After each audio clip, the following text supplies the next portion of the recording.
जय जय गुरुदेव, जय जय गुरुदेव, जय जय गुरुदेव, जय जय गुरुदेव, जय जय गुरुदेव, जय जय गुरुदेव, जय जय गुरुदेव, जय जय गुरुदेव। श्रीमद् करुणा सागर महाराज की जय। श्री कैवल धाम की जय। श्री अविचलदास जी महाराज की जय।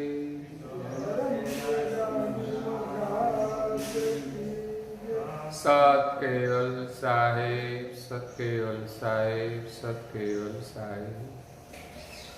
परम गुरु श्रीमद् करुणा सागर महाराज श्री रचित पंचम स्वसम वेद यानी पंचम सूक्ष्म वेद, निजपति परम प्रभाव स्कंद है चौथा और चौपाई नंबर है 69।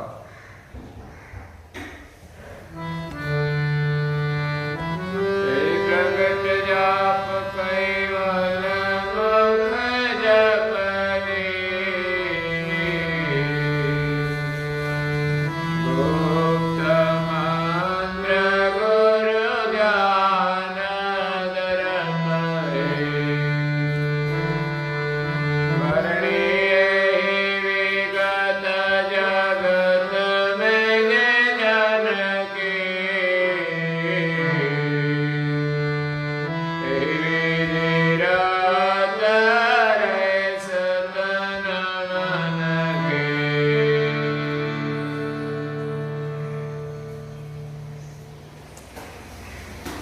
प्रेमी भक्तजनों,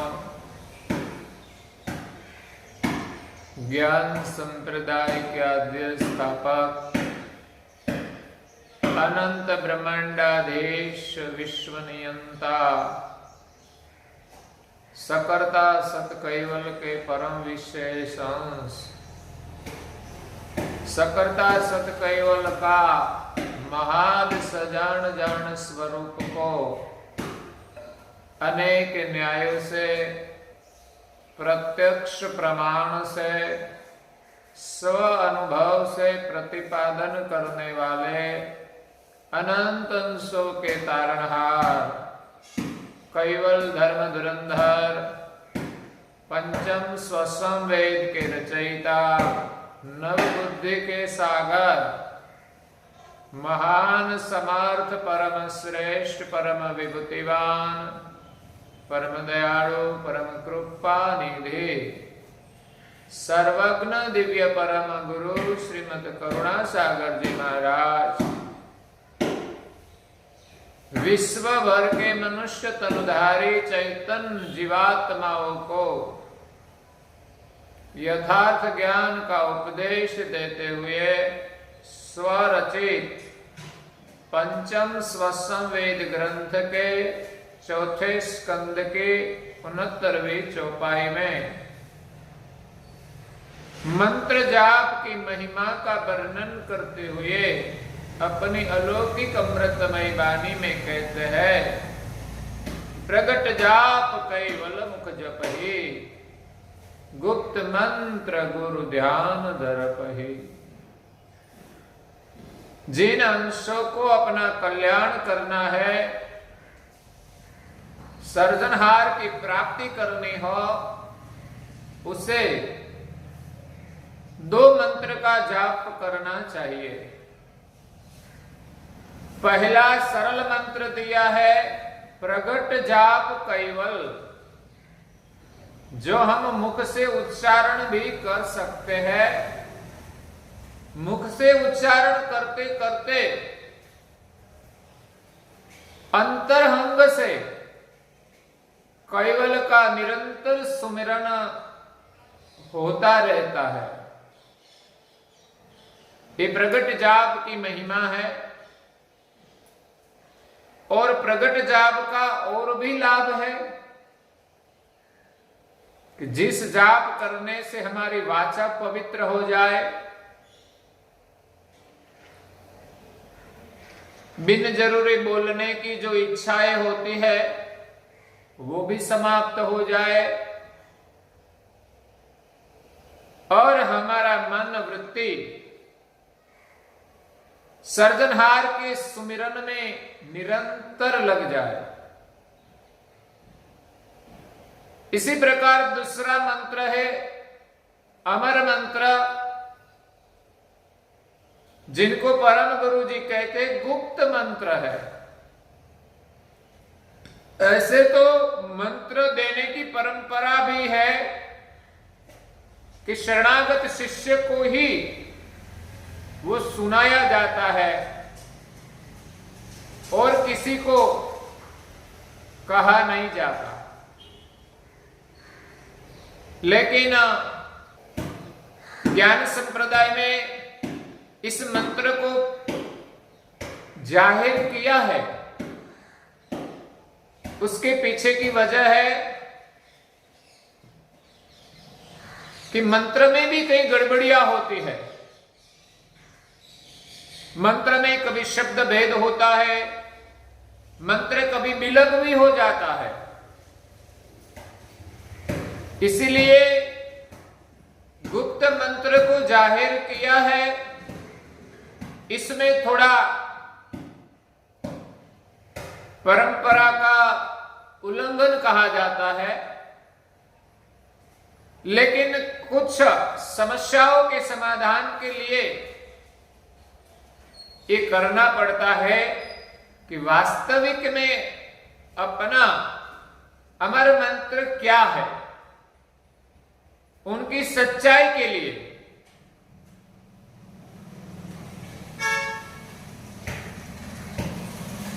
वास्तव में जो मंत्र है वो तो गुप्त ही है। इस मंत्र का जो आशय है वो समझ में न आए तब तक हमारा कल्याण होने वाला नहीं है। इसीलिए गुरु हमें सिर्फ मंत्र नहीं देते, लेकिन मंत्र का जो भाव है, उनका जो आशय है, उनकी जो गति है वो भी प्रदान करते हैं।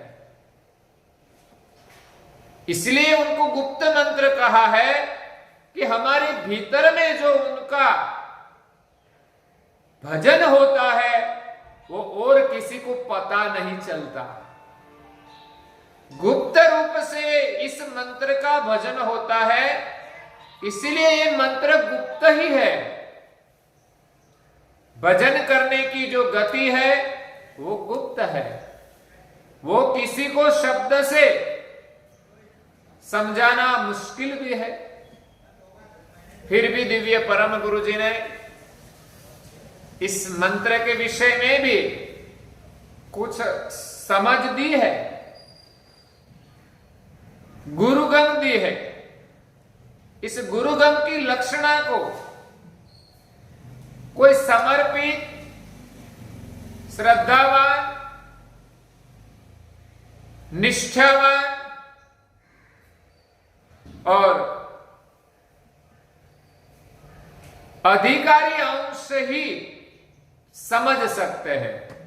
जिनको भजन करने की लगन हो, जिनको गुरु महाराज के वचनों में, उनके मंत्र में पूर्णतः श्रद्धा हो, नियम और निष्ठा से जो भजन करे, उनको ही ये मंत्र की गुरुगम की समझ आती है। मात्र बुद्धि से इस मंत्र का अर्थ घटन नहीं हो सकता। इस मंत्र की पहचान के लिए हमें नियम और निष्ठा से अनुष्ठान करना पड़ेगा, साधना करनी पड़ेगी, तब ही मंत्र का आशय समझ में आता है। गुरु की कृपा के बिना ये मंत्र का अनुभव नहीं होता, मंत्र का जप नहीं हो सकता। इसलिए मंत्र शुद्ध होना चाहिए, नहीं तो भाव और अर्थ भी बदल जाता है। मंत्र शुद्धि आवश्यक है। संस्कृत में जो श्लोक आते हैं इसमें अनुस्वार का कोई भेद हो या तो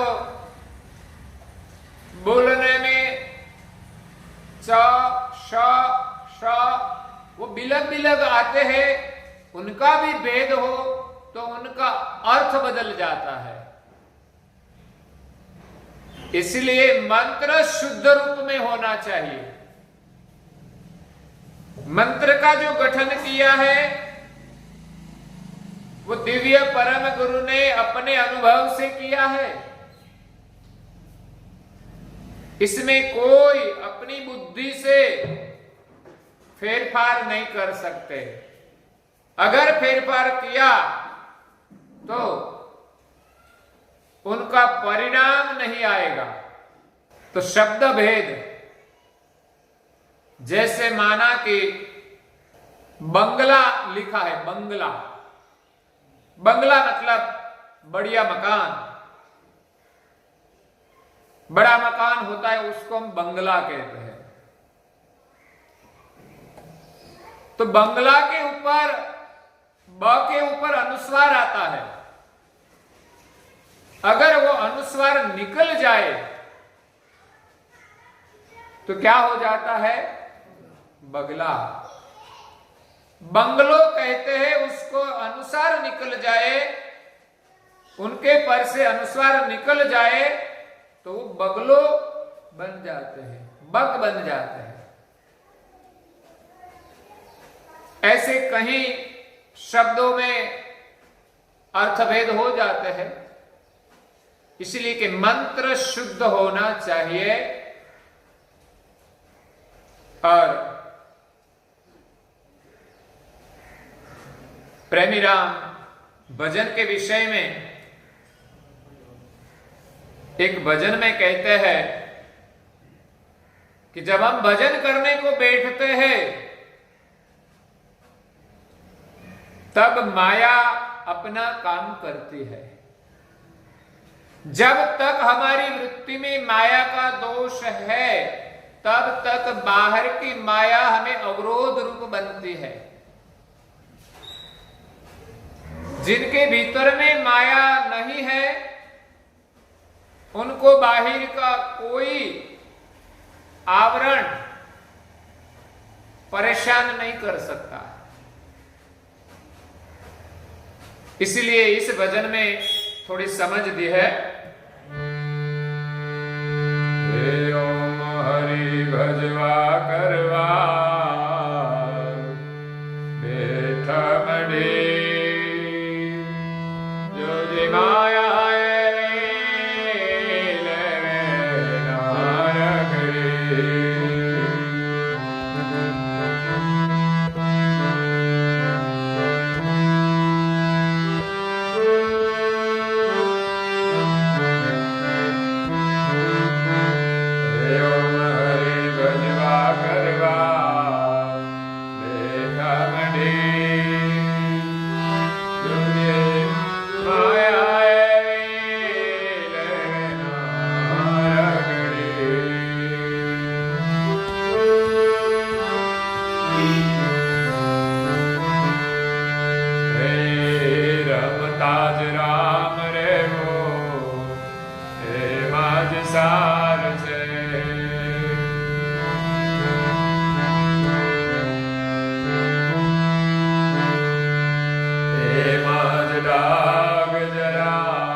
बनाओ जय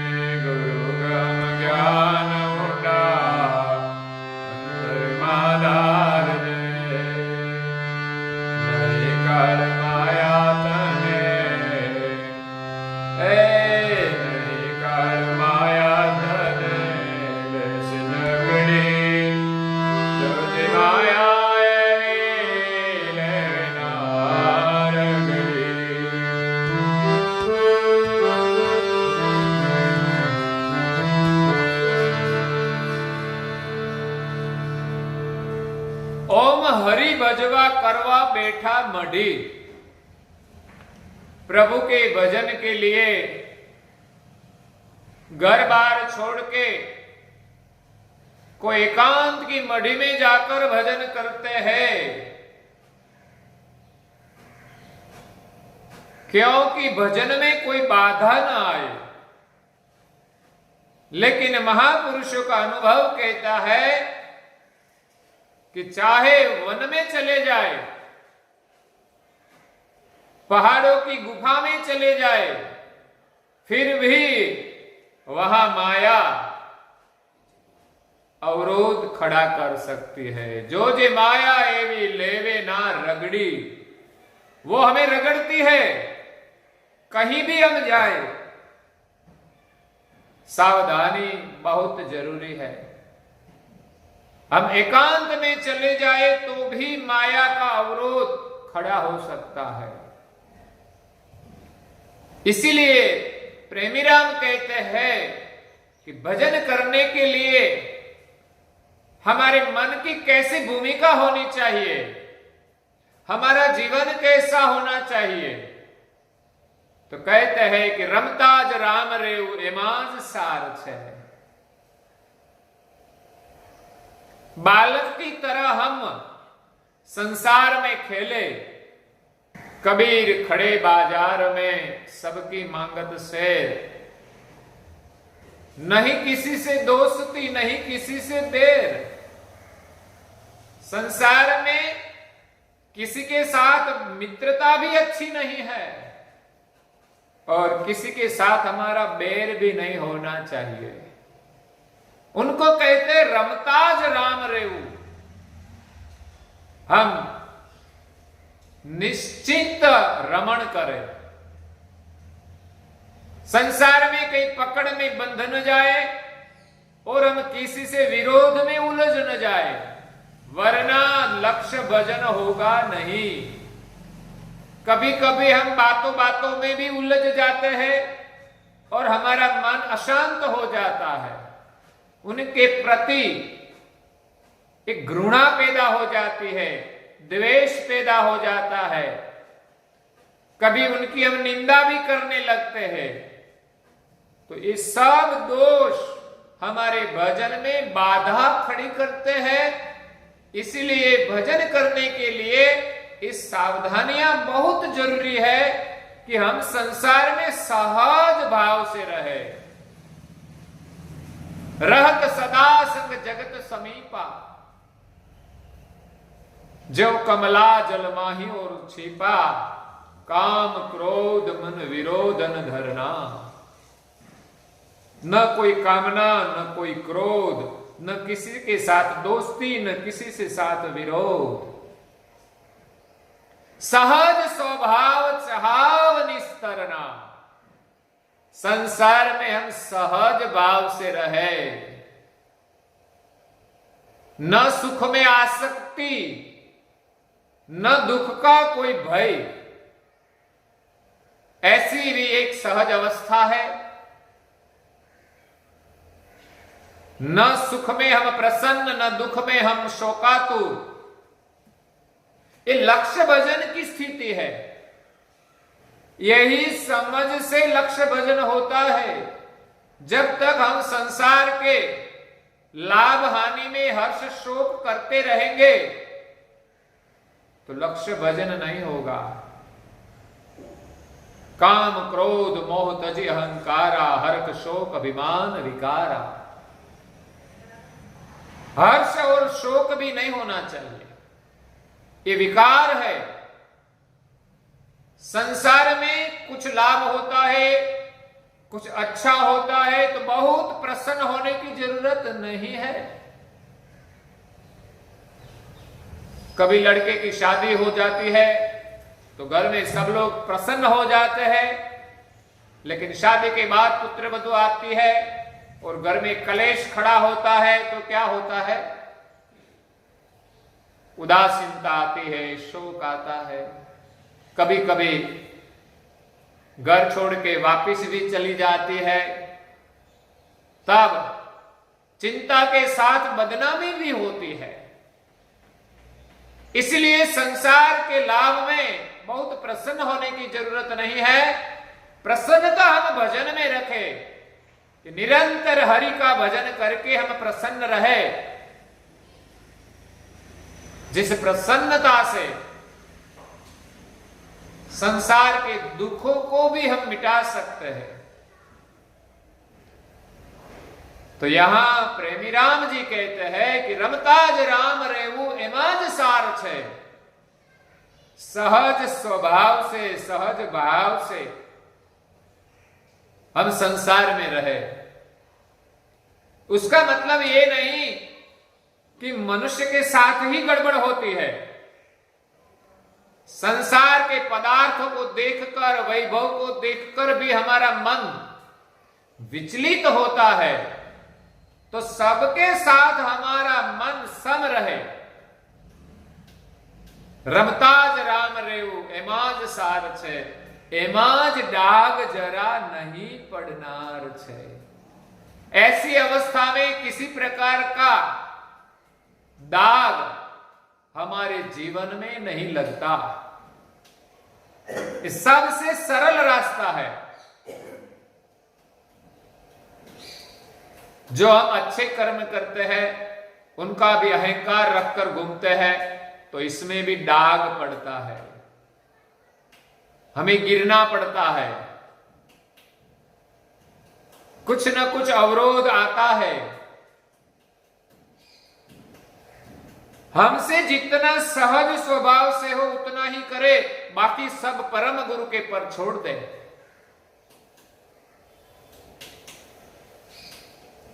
कई भक्त भी ऐसे होते हैं कि सहज स्वभाव से रहते हैं,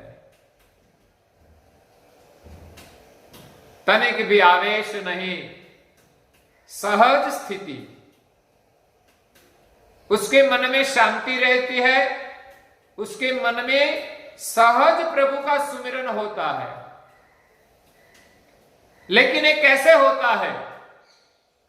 संत संगाथे थाई शुद्ध बुद्धड़ी, जो जिमाया एवी लेवे ना रगड़ी। संतों के संग से और सत्संग से हमारी बुद्धि जब शुद्ध होगी तब हम संसार के पदार्थों से प्रभावित नहीं होंगे। संसार की माया हमें प्रभावित नहीं कर सकेगी। जो जे माया एवी लेवे ना रगड़ी, इस साधना के मार्ग में माया हमें कहीं रगड़ न ले। जैसे कीचड़ में जो पड़ते हैं वो कीचड़ उनके पर पूरा रगड़ जाता है, इसी प्रकार माया के कीचड़ में हम पड़ते हैं तो वो हमें रगड़ लेती है, पूरा का पूरा उसका रंग हमारे पर चढ़ा देती है। चाहे किसी प्रकार की गलती हो जाए, एक ही और सूक्ष्म गलती से भी साधक माया के रंग में पूरा रंग जाता है। प्रभु के सुमिरन से नीचे उतर जाता है। तो उनके लिए कहते हैं कि वैरागवंत तारु मन बनाव जे, अपने मन को वैरागवान बनाए। गुरुगम ज्ञान ऊंडा अंतरमा धार जे, हमारे अंतर में गहराई में गुरुगम ज्ञान की समझ दृढ़ करे। ऊपर ऊपर से हम समझते हैं लेकिन व्यवहार में नहीं आते, तो गुरुगम हमारे हृदय में स्थित नहीं होती, हमारी समझ बुद्धि तक सीमित नहीं होनी चाहिए। गुरुगम ज्ञान ऊंडा अंतरमा धारजे, गुरु का जो ज्ञान है, गुरु की जो गम है, अंतर के ऊंडाण में, अंतर की गहराई में हम धारण करें। जब हम हृदय में धारण करते हैं तब हमारे आचरण में आता है। नहीं तो बुद्धि तक तो सबके पास समझ होती है, सबका ज्ञान बुद्धि तक सीमित रह जाता है, वक्ता प्रवचन करते हैं तो उनका प्रवचन भी बुद्धि तक सीमित हो जाता है। प्रवचन करने में तो बड़ी विद्वत्ता भी आ जाती है, लेकिन यही समाज अपने हृदय की गहराई में धारण करना वो थोड़ा कठिन है या मुश्किल है, लेकिन असंभव नहीं है। तो गहराई में गुरुगम को धारण करने के लिए गुरु की कृपा अवश्य जरूरी है,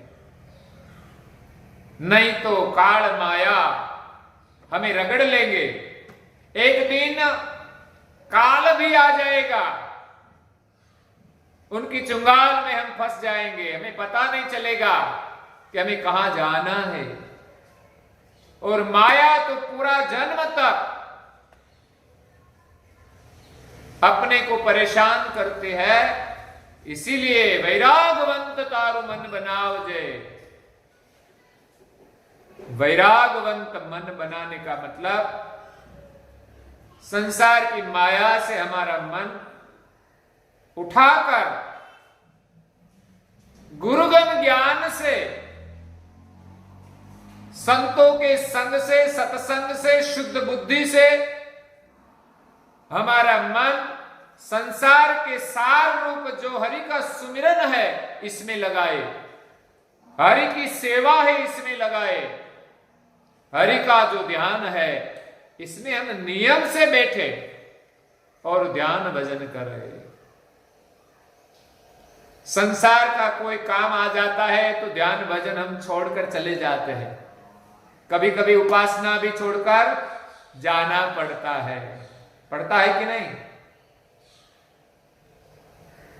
तो हम दृढ़ निश्चय करें कि हमें इतना भजन करना है तो होना ही चाहिए, हमारा नियम दृढ़ होना चाहिए कि हर दिन इतने मंत्र का जाप हम करेंगे,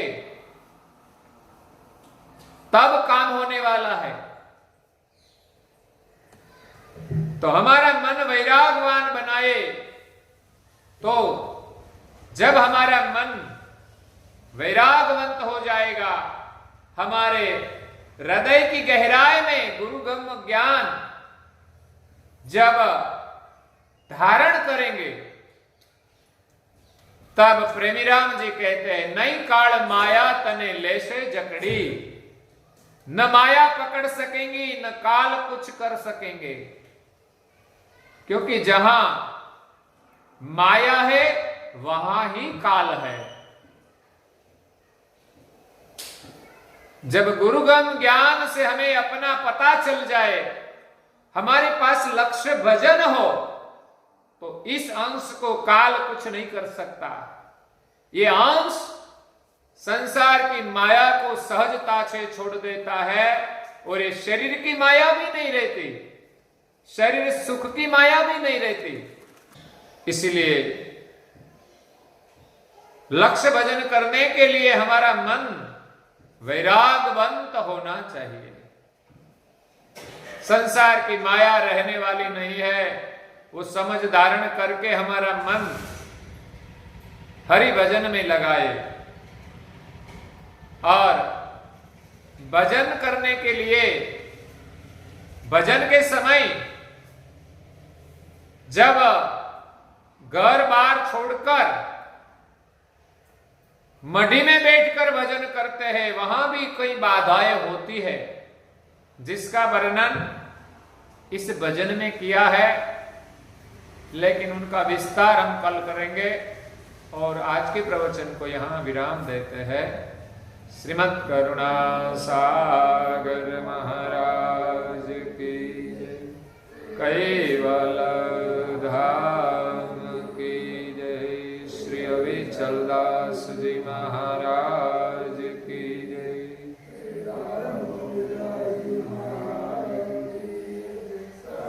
सत केवल साहेब, सत केवल साहेब, सत केवल साहेब।